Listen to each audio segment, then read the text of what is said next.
Okay, so let's get started. And today we'll sort of finish what we started in the previous lecture. We ran out of time in terms of what I wanted to cover. But just to refresh your memory, because it was last week and there was this long weekend, what we essentially discussed were a few things. One was a quick refresher of differential equations. In particular, we spent time studying properties of what we call ordinary differential equations and why they are useful. We saw like an example where ODE can be used for inverse pendulums and stuff like that. The other thing that we really sort of spent a lot of time in the previous lecture was on this notion of a system and its state, and how do we describe a system, what is the state of a system, and then when we combine that notion of a state of the system along with ODEs in terms of the dynamics of a dynamical system, we spent some time on looking at what's the difference between a dynamical system and a static system. And this naturally led to this notion of state space modeling, right? Where we essentially discovered that state space modeling is nothing but a rearrangement of the state equations and the output equations of a dynamical system, right? Where the state equations come from the fact that any kth order ODE can be distilled into k first order ODEs. And so it's merely just a grouping or a stacking or a way to represent the system. And towards the tail end of that lecture, in a bit of a rush, I went over a few properties very quickly and why do we need state space models. And essentially the reason was that we are very good at matrix operations, right? We can solve them very easily. So we haven't yet looked at solving dynamical systems yet, but that's going to be one of the things that we do in this first module. So continuing on that same sort of thought direction, today I'm going to describe to you what constitutes as the basic elements, literally like the elements of the first principles modeling or physics-based modeling. So I have to maybe give a disclaimer / caution / warning beforehand. You will see things again that you haven't probably seen in many, many years before. And that's not the point. The point is not that this is a mechanical engineering class and I'm going to teach you kinematics 101, or it will again appear at times like an electrical engineering class, and you may not have seen some elements of circuit theory and things like that. So don't get alarmed or bamboozled or whatever. So just keep an open mind in terms of looking at the essence of why do we care, why do I need to cover these elements of modeling. And I'll give you the preview. The preview of the answer is that they are very universal. That's why we need to care about these basic elements and how you can think of them not just to describe a physical system, like many examples we look at today, but once you have a good grasp on what these elements are, you can actually describe any system, right, physical or not, right? So in the previous lecture, we had some examples of a social system or a economic system. You will see that even those systems have these same elements. These same forms of the ordinary differential equations keep reappearing for some reason across many, many real-world applications, which is why we find them so much interesting, in addition to the fact that we can solve them efficiently. So we'll again do this exercise where I will pretty much throw you in the deep end of the pool first and then teach you how do you swim to the surface, okay? So we'll begin with this example of mechanical systems. And I will only look at some take-home messages. I'm not covering laws of motion and things like that. So here are two pictures of mechanical systems. They are very common occurrences of mechanical systems. So the one on the top right, this is what is called a mass spring damper system, and this is the equivalent of that when your motion is rotational rather than transitional. And so the key thing about many mechanical systems is that they primarily are a composition of three different kinds of elements. So this should already ring some bells. When we defined a system, we said it's a collection of components which interact in non-trivial ways, right? So this is a very good picture which maps that block diagram or a mental map. So what are those compositional elements in a mechanical system? So there are three different types of elements in a mechanical system. One which is called inertia or mass. You can think of that as inertia. One which is called a spring element, and the other which is called a damping element, right? So it may have been several years since you encountered these terms, and many people actually have a good intuitive understanding for what inertia and spring is, but they haven't been really exposed that much to damping elements. So we'll go over some properties that I want you to retain about these simple compositions of a mechanical system and how they will generalize to other systems as well, including at the end, which is the focus, to buildings, to thermal systems. By the way, this mass spring damper system, much like all other examples, is not just arbitrary in the cloud or a textbook example. It's used every day when you drive any car. The suspension system is essentially a mass spring damper system. You can think of this simplification where you have the mass of the car and the mass of the suspension or the wheel itself, and then there's a spring, and then there's a damper. And I'll tell you what the difference is in just a second. Okay. So let's begin with the first element. What is an inertia element? In mechanical systems, an element which is called an inertia element is one which tries to resist force or tries to resist acceleration. And that's what we intuitively also understand by inertia. It's the ability of an object to resist motion, simply put. And so more formally, the key thing to take into consideration is that in mechanical systems, inertia elements, they store energy. And in particular, they store what is called kinetic energy, right? That's sort of the take-home message that we need to retain. So if we, and this is not surprising at all, like the laws of motion tell us that the sum of forces is mass times acceleration for something which is like a one-dimensional system as shown here. Or when you talk about rotational motion, you can say the sum of all moments is equal to the moment of inertia times the angular rate of acceleration, right? That's the equivalent of F equals ma in the angular rotation world. So where does this energy equation come from? Simply put, think about this. When you move an object with a force F and it attains a velocity v, the amount of work you have done is equal to F times v. This is again coming from laws of motion. So what is work? Work is the rate of change of energy, or energy per unit time is work. So F times v is work. So if we integrate that over time, we should get the total energy that you put into the system. So that's why we have E equals the integral of Fv dt. But what is F? F is mass times v dot, acceleration. So v dot is dv by dt, so dt and dt will cancel out. I'm skipping a lot of steps in this single line. But essentially what you will get is the energy stored when you apply, when you give an object of mass m a velocity v is half mv squared. Okay, so nothing new, everybody knows this, but I'm just re-emphasizing the obvious.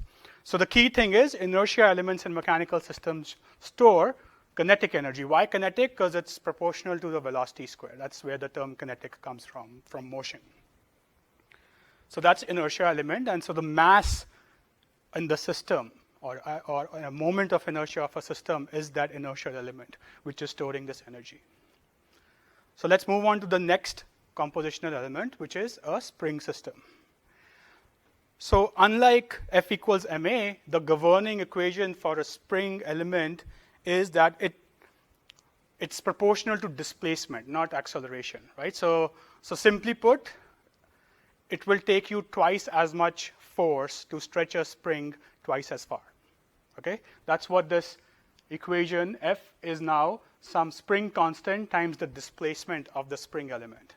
And this is again something you would have seen. So spring elements are not trying to resist acceleration, they're trying to resist displacement. And the mass of the spring can be neglected. I mean, they are in theory also resisting acceleration because the spring has some finite mass, but the dominant force of a spring is F equals to k times delta x. So anyone knows what this equation is called, by the way? Yes, so this is called Hooke's law. I think it's also somewhere on the slide if your eyesight is really sharp. But so if we have F equals to k times delta x, we use the same equation. Work is F times v, where F is k times x. And what is v itself? V is the derivative of displacement. So with the same trick, here you see that the energy stored in a spring system is proportional to sort of the square of the displacement. Okay? So unlike the previous one where it was kinetic energy, this is called potential energy. So I should be maybe even more specific. This particular example is of elastic potential energy. Even though that's irrelevant for the course, I'm just making it clear. Like even gravitational potential energy is mass times some constant times displacement, right? So that's like a sort of a spring, but not really. So spring elements can store energy as well. So can inertial elements.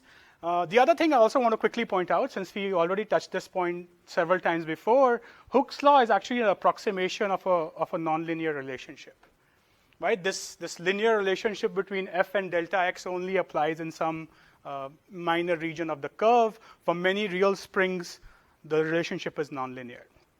But we again will sort of ignore that fact. And then finally, we've seen inertia elements, which is mass. Spring has its own energy storage properties. And then finally, we have damping elements, which have a very interesting property that they resist velocity or change in velocity. So we have had a change in acceleration, which is inertia.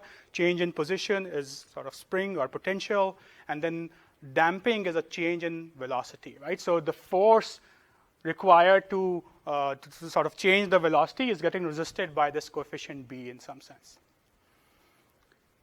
The key thing here is dampers do not store any energy. Okay, dampers dissipate energy. They are like resistances. They dissipate energy. They don't store energy. Springs and masses in mechanical systems are energy storage units. Dampers are dissipative units. And then you may be familiar, there's many types of damping. This equation is, as can be seen, corresponding to this leftmost plot of linear damping, where the relationship over velocity is a constant. But in reality, this could be nonlinear, right? So sort of in fluid mechanics or aerodynamics, drag is a damping force. It's a energy dissipative force. It will slow you down by dissipating energy. Friction is a damping force. It dissipates energy. But those relationships can be nonlinear. So it's very popularly known drag is proportional to velocity square, and in some fluids even proportional to the cube of the velocity. And likewise, it's a property of friction is that up until a certain point, you have to overcome something called static friction, and once you start moving, then there could be a constant friction force, or this force could also apply. So this equation can be applied as a substitute for friction also in some systems. So all that is just bells and whistles. The key idea is inertia and spring elements store energy, kinetic and potential. Their governing equations are proportional to acceleration, to displacement. Dampers don't store energy, they dissipate energy. Their governing equations have velocity terms proportional to them. All right, so this is just like definition alley right now. So why did I introduce this? Let me give you sort of a snippet.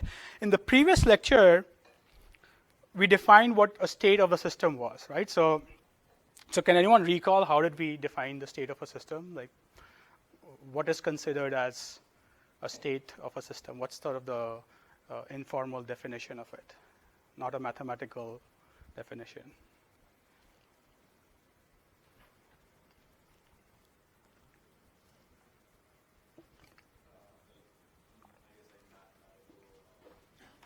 Descriptions that allow us to predict what's going to happen without any outside inputs. Right. So the response was that state of a system is the information required to predict the future in the absence of inputs. But can someone now, based off of that, tell me what happens when there are inputs? What additional stuff do we require to predict the future?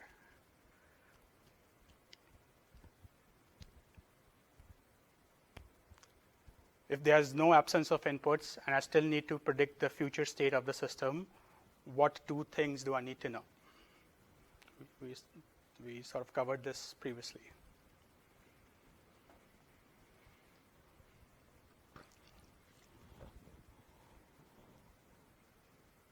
I mean, it's not that hard, so just speak up.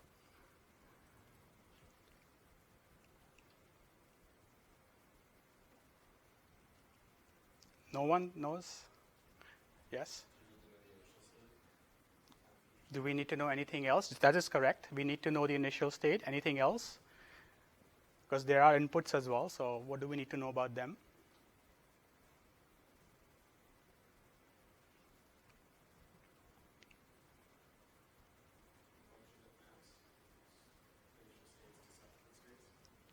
If you know the function and you know the initial state, do you need to know anything about the inputs?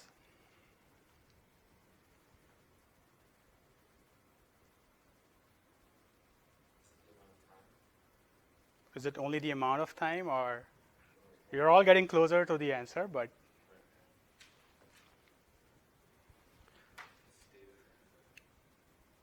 state of the input, what does that even mean? Right. So just want to clarify that the state of a system is the information needed to predict the future states or outputs of the system in the absence of inputs. When we do have inputs, which we do for many real systems, we need to know exactly the inputs that occurred at every point in time, starting from the initial state. If you don't have that information, you're not going to be able to evaluate even if you know the mapping. Because what are you feeding into the mapping to progress the state information itself? So, yeah. Again, the only way you'll learn this if you ask questions. So if you don't ask questions, I'll just assume that people are sort of on the same page. So I encourage you to pause me, interrupt me as much as possible. But anyway, so we had defined what a state of a dynamical system is, and then let me ask you another question, because you guys don't ask me questions. We also defined something called the order of the system. Does anyone recall what the order of a system is, given this definition of the state?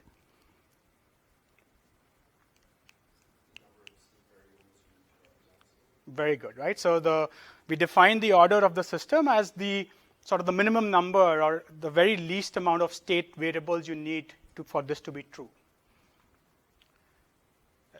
Does anybody recall that we went over this in the previous lecture? I know you may not have revisited that, but that's what we covered. That's what order was, but I didn't really give you any examples. So the reason I started from this story of energy storage and mechanical devices and mechanical systems is because of the next point, which is again sort of the key idea of this, one of the key ideas of this lecture. In general, for a system, the order or the number of state variables required will be equal to the number of energy storage elements in that system. Okay? This is true for nearly all physical systems. We will also see later it will be true for non-physical systems. Okay, so the number of state variables is equal to the number of independent energy storage elements. Don't get hung up on what independent is. It will become clear soon. For now, just assume it's equal to the number of energy storage elements. Yes?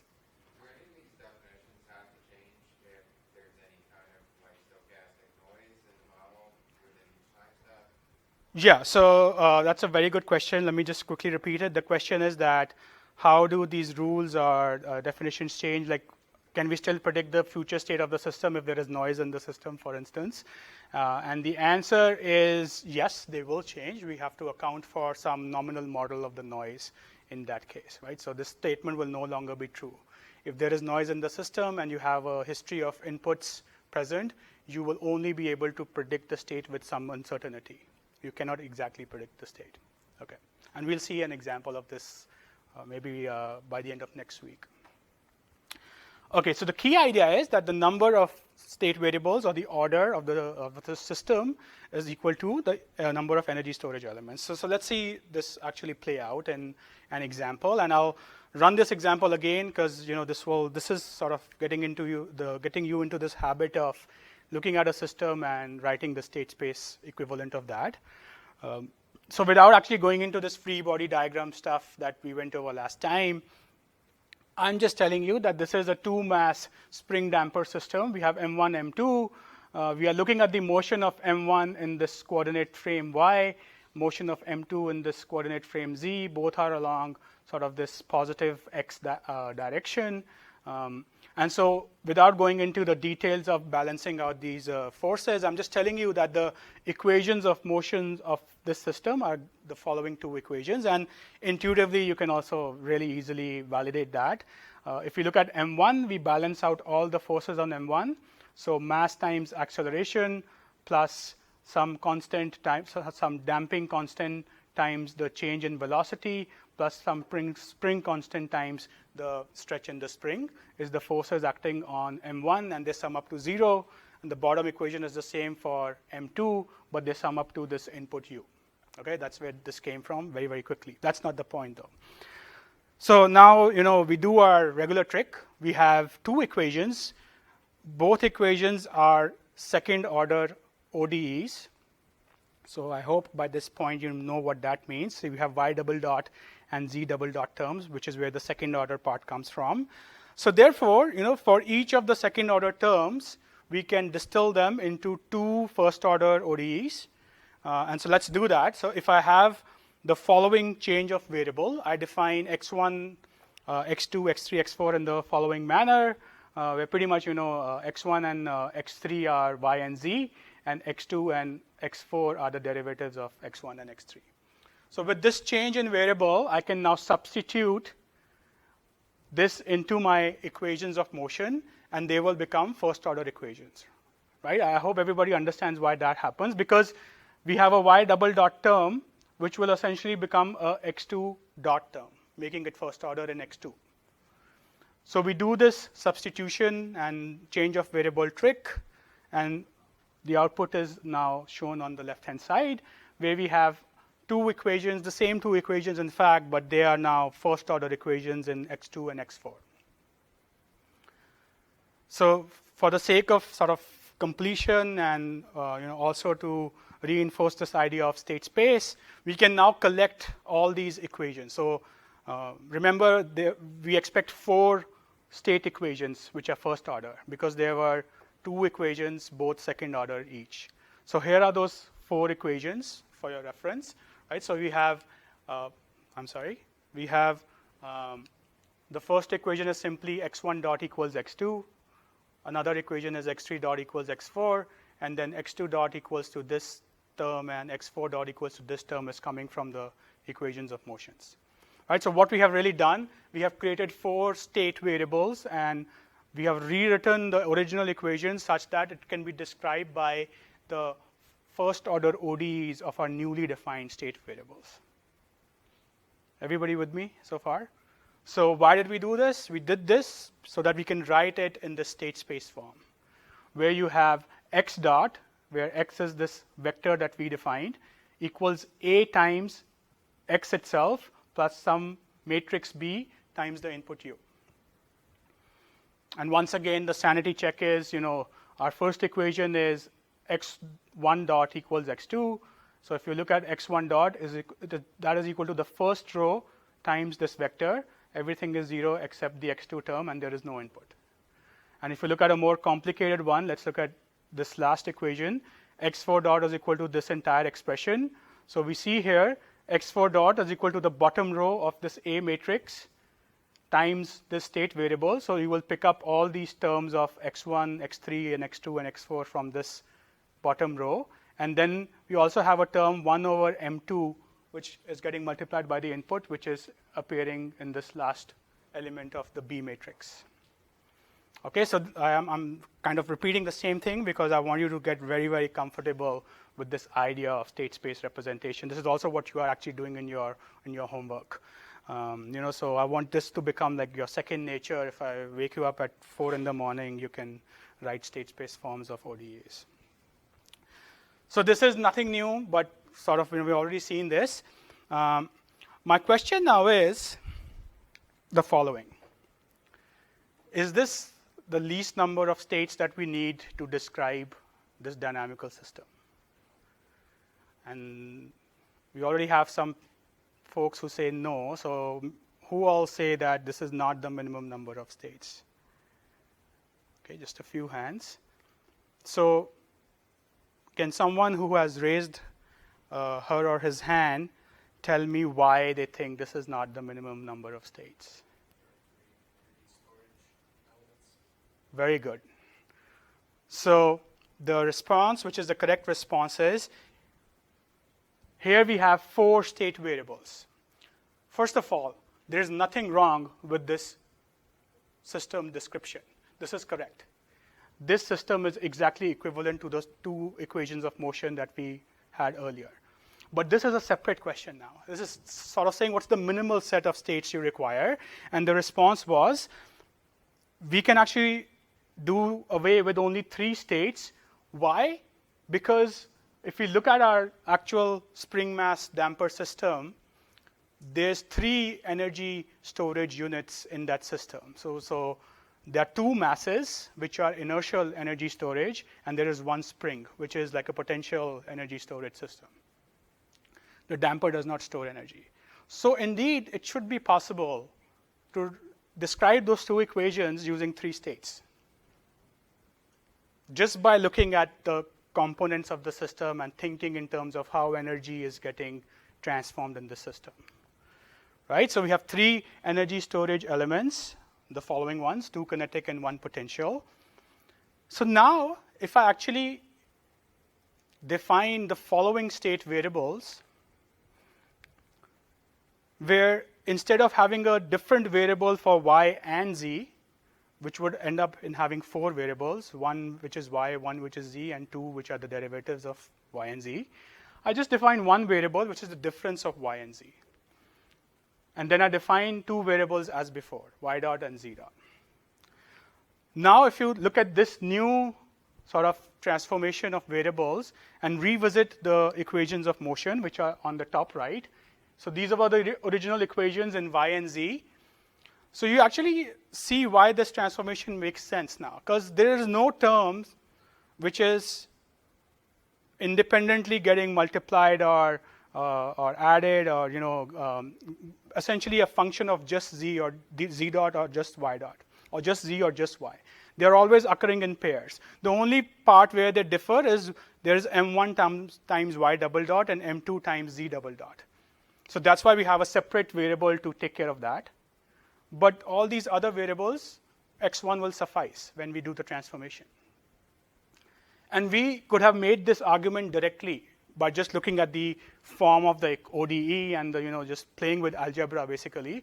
But that's not what I want you to take away from this. What I want you to take away from this is we did the correct thing, which I taught you previously, and now have shown you that's not always the correct thing to do because of this new notion of the order of a system is the number of energy storage units. So that principle sort of guides or points the laser at, no, you could actually try and do a transformation with 3 variables instead of 4. And that's a better way to approach it rather than always trying to think of these combinations and permutations of where I can do a transformation. Okay, so that's the sort of the intuitive feedback. So let's go through the same thing again because of the 4 AM thing. We can rewrite this in state space. Here's our equivalent system with just 3 states. x1 dot is x2 minus x3 because it's just y dot minus z dot. And using this transformation, we have the following equations of x2 and x3. And so you can do the same aesthetic rearrangement for them to appear as x dot equals ax plus bu. Yes? The number of, states would increase as you increase the order of these storage units, right? So yeah, if you have 5 storage units, then you cannot describe the dynamics with 3. But like the order of the storage units, like second order. Because these were just, I guess this was. I don't think I understood what you were. I can ask that. Okay. So the take-home message again was we did nothing wrong when we did our kth order ODE distilled into k first order ODEs. And if I were to just ask you, can you write a state space equivalent of the system? Full points because you did everything right. But if I ask you what's the minimum number of states required, then your answer would be 4 because that's what we did with our simple algebraic manipulation. But I want you to always start thinking in terms of energy storage. And that's very, very clear in mechanical systems. I should be the first one to say it's not always obvious where the energy storage units are. And you will see many examples of that later as well. But for the simple mechanical system, we can visually see inertial and spring storage units. Any other questions? Okay, so let's keep going. So the same thing extends to electrical engineering. So let's just abandon mechanical engineering, and now this turns into like an electrical double E course for next few minutes. The same phenomena we also observe in electrical systems, and the obvious examples are shown here, where you have things like capacitors and inductors, and don't worry if you don't remember or haven't seen them before. I will introduce them to a level which is enough for our purposes, but I'm sure everybody has seen a resistor, right? Otherwise, I won't believe if you haven't heard of it. So you have a basic sort of system where you have capacitors and inductors, and they are your storage units. And I'll show you how they store energy. And resistor is dissipative. So this is a very common mistake that sometimes folks confuse a resistor with a spring. That's not true. I know the symbol kind of looks like a spring, but it's not. A resistor is a dissipative unit. It doesn't store energy. The equivalent of a spring in electric circuits is an inductor, not a resistor. So just keep that in mind.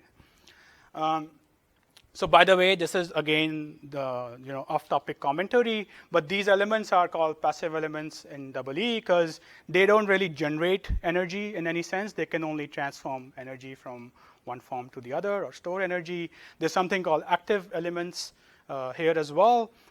These are elements which can actually generate some energy, right? So the battery can be considered as an active element, although one can, to counter my own point, I could say a battery is also just converting chemical energy into something. So maybe it is passive, but if you just look at its ability to generate current, it is an active element, and capacitors and other these elements, they don't generate any of their own energy. So let me show you the equivalency of mechanical and electrical systems very quickly. So at a high level, this is true, right? We recognize that these equations which describe currents and voltages in electrical systems, they look a lot like equations which describe acceleration and motion and forces in mechanical systems.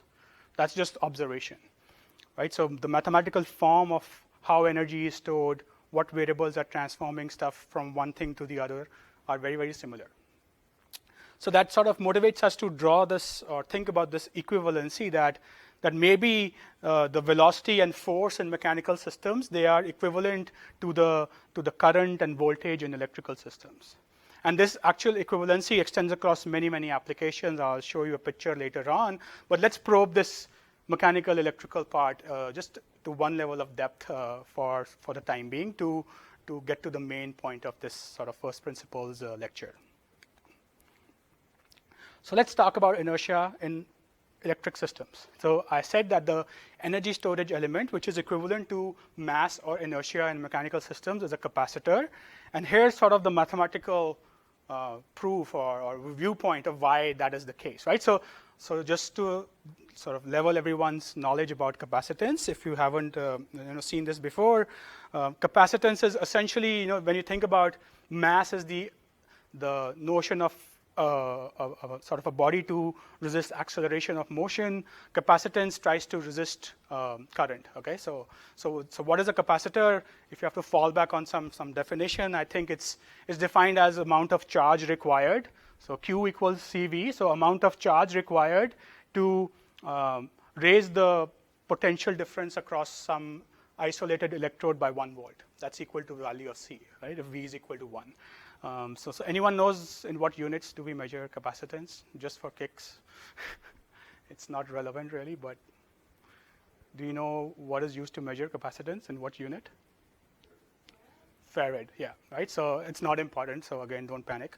But we have this equation. So Q is charge, it's capacitance times voltage across some dielectric or a conductor. So if we take the derivative of this equation with respect to time, we will get the rate of change of charge, which is current. Current is the rate of change of charge, is equal to C times the rate of change of potential, which is exactly this equation. Current is capacitance times the rate of change of voltage or potential in electrical systems. And so I have a typo here. This constant should be capital C and not M. The energy stored in a capacitor is 1/2 times the capacitance times the potential difference. Okay, so this is coming again from basic sort of circuit theory. And look how similar it is to how a mass behaves. So F equals MA looks a lot like I equals C voltage difference. So there stands to be a reason not only that capacitors act like masses or inertia, there also seems to be an equivalency between current and force, right? So current through a capacitor is equal to capacitance times the rate of change of voltage across a capacitor. Force through a mass is equal to the rate of change of velocity across the mass. Okay, so there's a very natural equivalency over there. So that's a capacitor, that's inertia. The next one was spring. And I've told you before, spring is not the resistor, it's an inductor. And again, let's define this first. Inductance is the property of any electrical element to resist the change in voltage. So when you try to pass some current through it or change the voltage, it will have something called a back EMF, if that rings a bell. So it's trying to not change this voltage too much.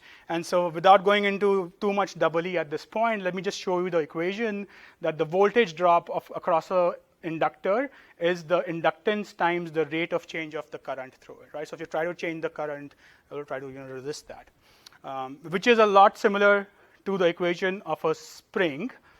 So the equation of the spring is written in a different format over here. So let me just quickly spend some time to tell you what steps have been omitted here. So recall that a spring, according to Hooke's law, F was equal to some spring constant K times x2 minus x1, right? The delta x of how the spring is stretched. So if you take this equation and you say the delta x is equal to 1 over K times F, very simple algebraic manipulation, and now take the time derivative across both sides. So the delta x by dt becomes change in velocity, and that will be equal to 1 by K times the rate of change of force, which is what this equation is. The velocity difference is 1 by spring constant times the rate of change of force. It's just a different way to describe Hooke's law, just by taking time derivatives. And I'm interested in particular writing the equation in this form because I want the forms of both these equations to be similar. So you can see that the inductor behaves like a spring. And once again, just because this is an equivalent of a spring, an inductor also stores energy. In this case, a capacitor's energy was proportional to the voltage, and inductor's energy is proportional to the square of the current. Okay, so everything is sort of dual of each other. And then finally, the dissipative element or the damper is the resistor, which is governed by probably the most famous equation in EE, V equals IR, which is what this is. So this doesn't store any energy, it dissipates energy, and the equivalent of a resistor is a damper. Okay, this is the V equal to IR of the mechanical engineering world. So the reason we spend time on this is first to show you intuitively that we try to think of systems in terms of energy, how energy flows, where energy is stored. That helps us in describing them, modeling them. And secondly, I wanted to pinpoint and sort of give you some specific examples, which are the basic canonical elements that you will find in mechanical systems, electrical systems. And there's a very good reason actually we find them and we can transform them with each other, right? So it's been on and off in the news in the last few years, but does anyone know how many SI units do we have to describe the universe? There's a finite number of units, right? So how many of those do we really need, or how many of those exist? Can anyone recall? It's a singular number, so it's definitely less than 10. I mean, at this point, you can even take a guess if you don't. 7 SI units, right? So they are like mass, second, and ampere, and so on and so forth. So most of these higher order things like capacitance, you can actually describe in terms of SI units. So everything if you can reduce them to their basic SI format, you're automatically implying they are related to each other. And while we are not going to study things at that level, that's one of the reasons why we see the common things occurring across different physical phenomena. The other thing is just the beauty of sort of ODEs. That's why we love them, because you can describe things in the same manner regardless of the physical system. Okay, so we've seen the equivalent of mechanical and electrical systems for our basic three types of inertia, spring, damper, which is the same as capacitor, inductor, resistor. Now let's abandon the physical system for a second. So here is the other sort of kicker of this lecture. In general, you can think of any system, whether physical or not, and if for that system you can define some property or some state where when you apply effort across the system, some state or some property flows through the system. I know they are very ill-posed terms. We'll sort of refine them a bit.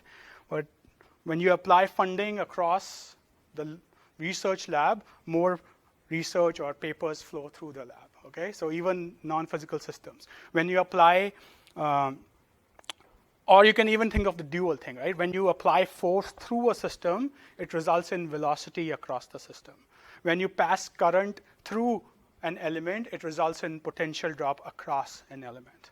When you apply pressure across some point, it results in flow through a pipe. So this notion of a flow and this effort is also very ubiquitous. It's hard to pinpoint exactly in non-physical systems where this exists. So because of this nature of applying effort across and flow through, they're sometimes also called across variables and through variables, right? So if for any system, you can sometimes identify what is a through variable and what is a cross variable, and that is extremely powerful. That allows us to do a lot of neat tricks. For one, if you can identify for your system what a across and through variable is, the power is always given as a product of through and across variable, regardless of what system you are dealing with, even if it's non-physical. So if you think this relationship between across and through variable holds, you can define a notion of power. Hence, you can also define the notion of energy to change something. Okay? So just to convince you, power is voltage times current, right? Or sort of current times voltage. So current through gives voltage across. And power in a mechanical system is force times velocity. Force through a mass results in a velocity across the mass. Okay?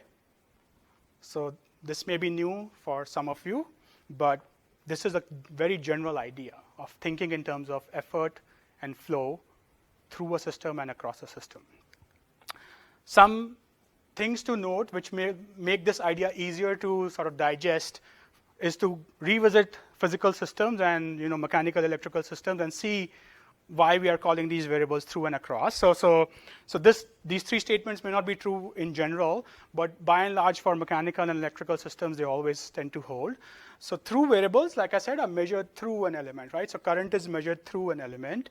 The other property they have is that if you have any kind of a closed loop circuit or a graph which describes these elements and their interconnection, through elements have the property that they will sum to zero at the nodes. Right, so this is a very well-known electrical property that current at any point in the circuit should always be zero, the inputs and outputs. Right, the circuit is not generating its own current at any arbitrary point on a wire.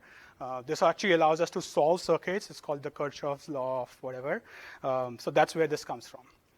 And another intuitive way to think about it, again, this is only it's intuition because it's limited to a physical system.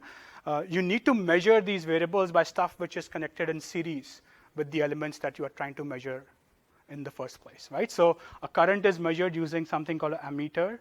It's connected in series.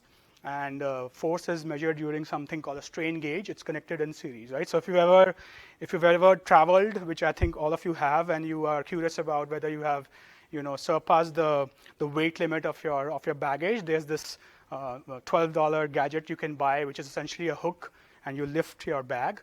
You are measuring the force in series, and that's where this stuff is coming from.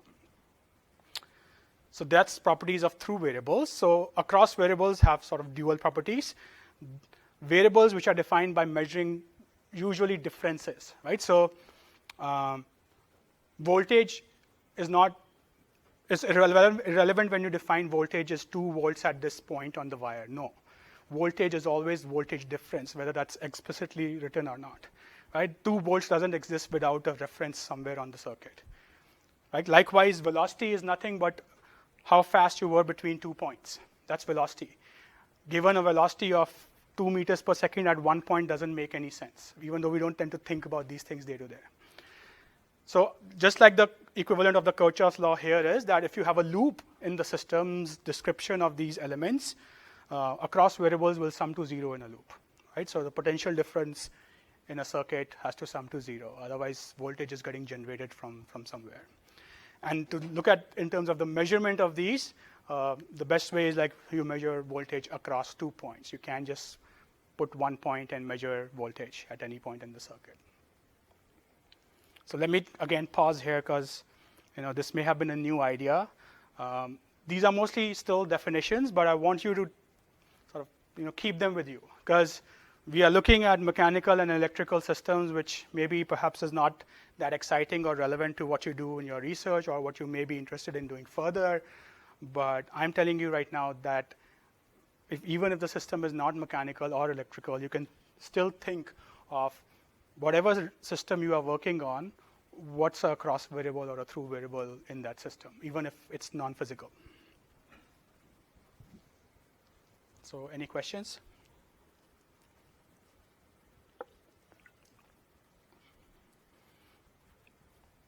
Okay. So we have plenty of time. Let's keep going. So here's a very explicit sort of a table that you don't need to recall or remember. That's the whole point of these tables. You can just refer to them if you want. But the one that we would be very interested in is sort of the thermal one. So temperature across an element results in the flow of heat through the element. Okay? And so we will revisit this when we study cyber-physical energy systems. That's sort of the first principles we will use over there. But you can see the physical domains are, by and large, this is not an exhaustive list. So they span a wide spectrum. And so for most real physical systems, it's very easy to identify flow through and across variables. But then you also hear about, that the governance system or the healthcare system has a lot of inertia or things like that. This gives you a different perspective of what inertia could mean for a non-physical system, right? So economic systems have lags and inertia and thermal mass as well. So let me give you another perspective on how do we utilize this general definition, right? So why do we care? Okay, it all makes fascinating sense that things are related in so general form across all physical domains, and this is a cyber physical system course. But why bother, right? So I always want to, whatever I introduce, I always want to give you a justification for why bother with learning state space or learning this new systems theory. So here's some more definitions, and let me just go through them and then get to the point of why bother. So we saw that many canonical elements, some of them can store energy, whether it's a capacitor, mass, inductor, spring, and some dissipate energy like dampers and resistors. So what is the equivalent storage generalization of these ideas of across and through? Right, so we've already seen this, that energy can be stored in a capacitor, which is the same as saying that a mass has inertia in mechanical systems.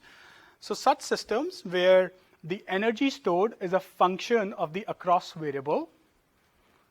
So 1/2 C times voltage square, voltage is applied across, and 1/2 mass times velocity square, velocity is measured across. So when the energy is a function of an across variable, we call that as a A-type element, A for across, so very easy to remember. Likewise, when the energy, we call it a A-type element, and in fact, we can define what is called a generalized capacitance for any system. Whether or not it's mechanical or electrical is irrelevant. Capacitance of a system is the parameter which equates a through variable with the rate of change of an across variable. This holds true for the system's description of the world. So in addition to if you have identified what the cross and through variable for your problem or for your system is, you can automatically define a parameter which would constitute or behave like a mass. It will behave like a capacitor in your system. Right? So the through variable is related to the rate of change of a cross variable through a capacitor. Again, for sanity, the through variable current is related to the rate of change of the across variable voltage through a capacitor. So the dual of this is when the energy is a function of the through variable itself, not the across variable. For example, in an inductor or in a spring, the energy is proportional to current, which is through, and to force, which is through. You can again define a generalized inductance in this case, which is it relates. We can just look at this without going to the next slide. A generalized inductance would relate a across variable to the rate of change of a through variable. So it's literally like the dual of capacitance. Right? So any system can have inductance or some property or some variable that behaves like inductance, and this equation will hold true for that. Right? So it will relate an across variable to the rate of change of a through variable. So there's only one more element left to which remains to be studied, and that's resistance or damping. So can anyone guess what the general relationship would hold true for any resistance? What relationship will hold true between across and through variables which defines a resistance based on Ohm's law or Damper's equation?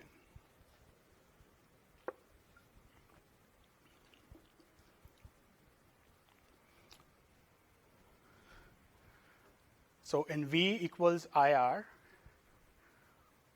voltage is what? Is it an across variable or a through variable? Across, right? We apply voltage across. So V equals IR in our general terms is across variable equals through variable times resistance. So what could be the generalized form of this? I just said it, literally, right? So in dissipative elements, you have essentially no derivatives. They don't store any energy. So any constant which just relates a cross variable to a through variable can be thought of as a resistance of, or an element which behaves like resistance. It behaves like a damper for your system. Even though it physically may make no sense that what does this characteristic of my system have to do with damping in mechanical systems, it behaves like that. And that's a very powerful notion, because we can study mechanical systems and simple electrical systems with a lot of detail. We know everything there is to know about these small subsystems. But this is so powerful because all what we learn here can be applied to any system, provided you can make these generalizations in some coherent way.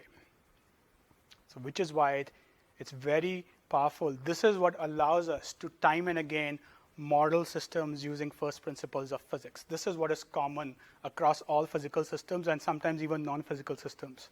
And that's what will allow us to do modeling using physics-based equations, because it's the same form as these simpler counterparts. Okay, so in particular, we will revisit this equation that the heat flow through a system is capacitance times the temperature difference across that system. And we'll also have a thermal resistance, right? So when you conduct heat through a wall, some of it is just lost because of the thermal resistance of the wall. And this is what will allow us to create a state space dynamical system model to predict the temperature of a building or a temperature of how temperature will evolve, right? We want to predict the future. Don't get too sidetracked from that goal. This is just a means to that end. It will get us one step closer to predicting that future. So let me pause here again for questions, if any.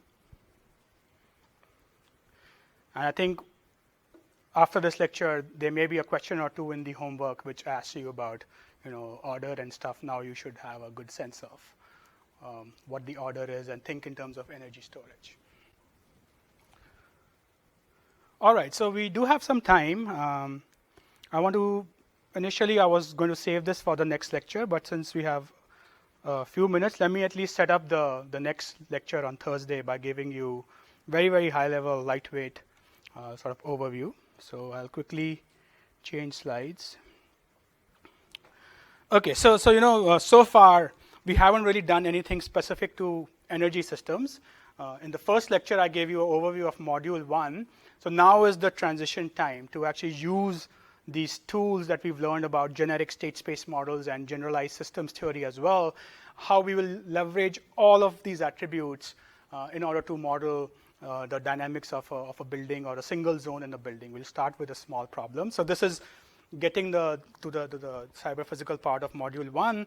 And I said this on the very first day that in all these modules, we have to put on the hat of the domain expert, right? So I want you to leave this class feeling like, yeah, I understand energy systems now.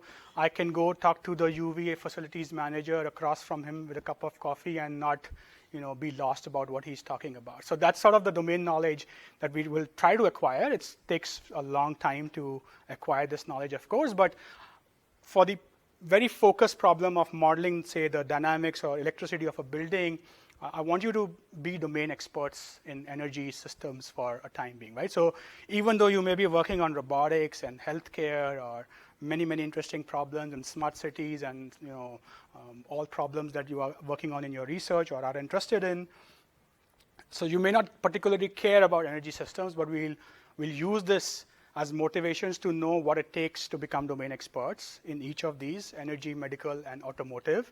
And finally, without domain knowledge, there is no purpose of modeling, right? You ought to know if your model is good or bad, and you only can assess it if you understand the domain first. So in the next 10 minutes, I'm just going to tell stories. I'm not going to show you any more equations, I promise. Okay, it's enough for a day. So let me begin with a story called Tea Time in Britain. I mean, if you're anything like me, it's sort of the middle of the afternoon and you feel sleepy, or you've seen a lot of ODs for a lifetime. So you may want to grab a cup of coffee or tea to wake you up. And so the story is appropriate given the timing as well. So what's the story? In Britain, there is a show called EastEnders. It's being broadcasted by BBC, I would guess, for more than 10 years at this point. I don't know if any of you have heard about it or are from that part of the world. But there's very interesting aspect of this show. First of all, like any show, people are polarized of whether this is very good or very bad television. That's besides the point. But the show airs in the evening, and every time the show is about to end and the credits start to roll, the folks at the National Electricity Grid Center of UK, all across the country, they brace themselves for the most anxious part of their day when the show is ending. And the reason is that as soon as the credits start to roll, without stereotyping, people in Britain are kind of known for drinking a lot of tea. About 1.5 million to 3 million electric kettles are switched on almost simultaneously across the country when the show ends. And that causes a huge spike in the electricity consumption across the country, about 3 gigawatts, 3 billion watts, just in a span of 3 to 5 minutes, because people want to drink tea after EastEnders has ended. So that's a big problem, because when there's such a sharp surge in the electricity demand and there is not enough electricity to maintain that demand, the frequency of the voltage begins dropping, right? So it drops from 50 hertz to 49.9 hertz to 49.8 hertz. If it drops anymore, then it's very likely that you will result in brownouts or blackouts across major cities in the UK, simply because there isn't enough electricity to keep the lights on. So just for this brief period of time, they have to ramp up additional generators in sort of Snowdonia and Iceland. Sometimes they have to borrow electricity from France just because a television show has ended in the UK, just to make sure that this surge is taken care of. Right? So this this is a very sort of rare example, but this is realistic. It's called a TV pickup. This surge has a name, and so up until a few years ago, I used to love this example, and then one day I read this article that Netflix is killing the surge business. So I was disappointed that my examples are no longer relevant. But you can see how this online streaming and services has sort of flattened out this surge because you don't have to wait for real-time TV anymore. But I would say closer to home, the same thing occurs, right? So we don't drink as much tea here, maybe iced tea, but during a major sporting event like the Super Bowl, hundreds and millions of viewers are watching the same thing. So when there's a halftime show or when there's a major commercial or it goes into overtime or extra time, hundreds of millions of viewers will try to grab a drink from the refrigerator. It will kick the compressor, or they will try to heat a slice of pizza in a microwave. So that's additional electricity consumption. And when millions of people do this, there's again this correlation. And there's a huge surge. There's a TV pickup with any major sporting event. In fact, here's a plot from 2018 Super Bowl. And this is showing the northeastern US electricity grid consumption. So this is the entire load curve. And we are just zooming in on one specific part. And you can actually identify times in the TV broadcast, how they correlate to these different peaks and how everybody tunes in.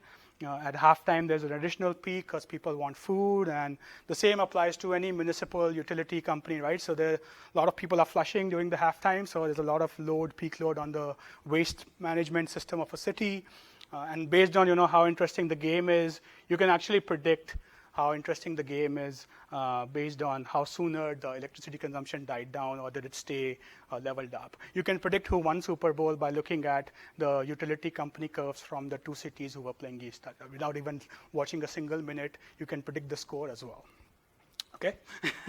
So there's a very tight correlation between human activities, and we've already seen examples of how every year is the hottest year ever. I said all that stuff in the first lecture. So there's a tight correlation between extreme events, right? Whether there's human causal extreme events or weather cause extreme events. And we've seen how they manifest indirectly into price. That's sort of what we care about. Right? If all of this was free, nobody would pay attention, but it cost a lot of money to meet this peak demand, right? It cost money to buy electricity from France for the UK. And that money cost, additional cost, is reflected in the real-time price of electricity. So we've seen this before, that this is becoming more and more normal. Even in the absence of rare events, we still have volatility. I'll give you another example. I don't have pictures for it here. But in many cases, you even may have a lot of wind and solar generation. But wind and solar generation are quite uncertain. You cannot predict that you will have a flat generation capability of a solar farm at any given time. It depends on how bright the sun is and pollution and cloud coverage. So it's very intermittent, the generation itself. So is wind, so is any renewable form of energy. So unless it is balanced out by some battery storage, if you are feeding uncertain sort of generation into the system as well, they will also cause this volatility. So the volatility is not just caused by demand, it's sometimes also caused by supply. So when it's difficult to meet this peak power, you have to pay more price. This idea wasn't invented by Uber. Electricity companies have been doing this for the longest time. And the reason for this is extremely interesting, and here's maybe something you haven't thought about in a long time or perhaps ever. Electricity is a very unique commodity. Unlike most commodities like gold or whatever commodity you can store or trade, electricity is unique because the supply has to balance the demand at all times and in real time because of lack of massive amounts of storage, right? So unless we have large-scale lithium-ion batteries at utilities, we always have to maintain this balance. In fact, the frequency that you observe at your outlet tells you how well balanced demand and supply is. If there is more demand than supply, the frequency will drop. If there is more supply than demand, then the frequency will be more than 50 hertz. So when I switched on this projector, some generator in this region at that moment had to do that extra work to push the electrons for this projector to work in almost real time. We never think about these things, but this is very unique to electricity. I can't actually think of many other commodities where this is true. So if you have other examples, do let me know. So the problem is because of this delicate balance, when the demand surges, like in the TV pickup, we have to immediately respond. We can't wait for the nuclear reactor to ramp up. We can't wait for a hydrological power plant to ramp up to meet that halftime Super Bowl surge. We have to rely on sources of energy generation that can ramp up quickly and provide us that boost that is required to keep the lights on. And I've said this before, that usually it turns out that these combustion turbines or coal power plants, which can ramp up quickly, that's their advantage. They are very expensive to operate and maintain because of their inefficiency. Right? So if you think of the electricity demand at any point on the left-hand side, so let's say at 4 p.m., the demand of electricity is about 133 megawatts. The way electricity is priced is, at any point, we stack up the amount of generation from each source such that we can match the demand. And we are stacking them in the order of how much it costs to generate. So even though it's pretty cheap to generate wind power, it's not enough to meet the supply. And the price, the wholesale price of electricity at any point is given by the most expensive source of generation which is being used at any point. So if you are a nuclear power plant, it takes you maybe $20 per megawatt hour to generate and supply electricity, but that's not enough at 4 p.m. So the consumer will actually pay a price of $120 because that's the peak price which it's costing us, the utility company, to generate and meet the supply. So actually the nuclear power plant will make a profit of $100 because they are selling at 20, but the consumer is paying 120. Okay? But this is how electricity pricing works. This is called it's essentially like an open market auction, and the clearing price of this auction is the one which meets the demand, and then you just look at the most expensive part of that. That's the price you pay. So now this is why you understand now why electricity is expensive when the demand is high. This is the reason. Right? So this is where this equation came from. Or sorry, not equation, this quote came from. I'm so used to displaying equations, I even call sentences equations. But so all kilowatts are not created equally. Now you understand what is meant by that. They are created at different prices. So the higher up you go, it's very expensive. We've seen that. It also is dirty. It's old, if inefficient to run these combustion plants. So here's the last part of today's lecture. How do we sort of mitigate this problem, take this as motivation to work on cyber-physical energy systems?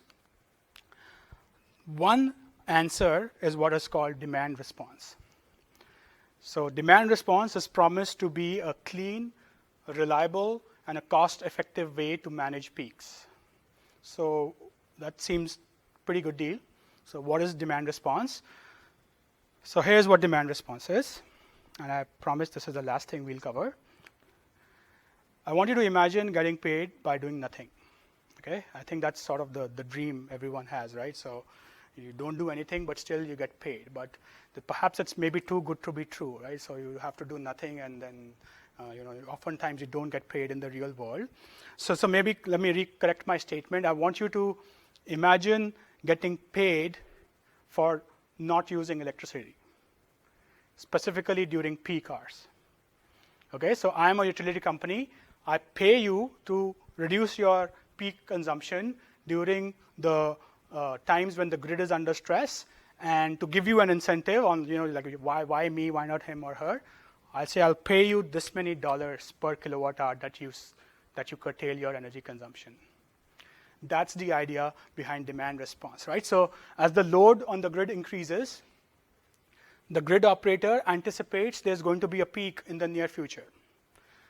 So before that happens, they dispatch a request to large-scale consumers of electricity, like universities and hotel and apartment complexes, malls, airports.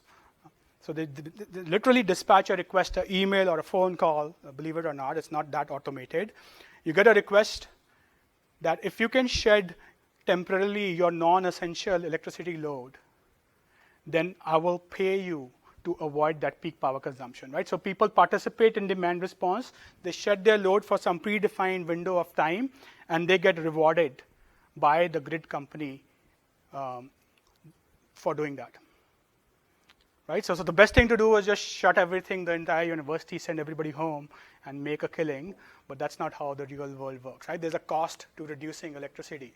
Right? There's an opportunity cost, there's thermal comfort, you can't shut down an assembly line of a factory and things like that.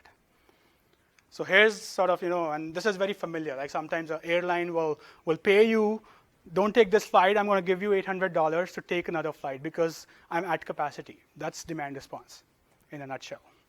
But we are talking in terms of electricity now. So here's what the essence of this module is going to be. Today, demand response is done using rules, right? People have experience of operating a campus. It's a very complex, messy system with hundreds of buildings and a lot of subsystems, probably uncountable. So people have looked at rules of, how did I behave on this day with this temperature and this electricity price, blah, blah, blah.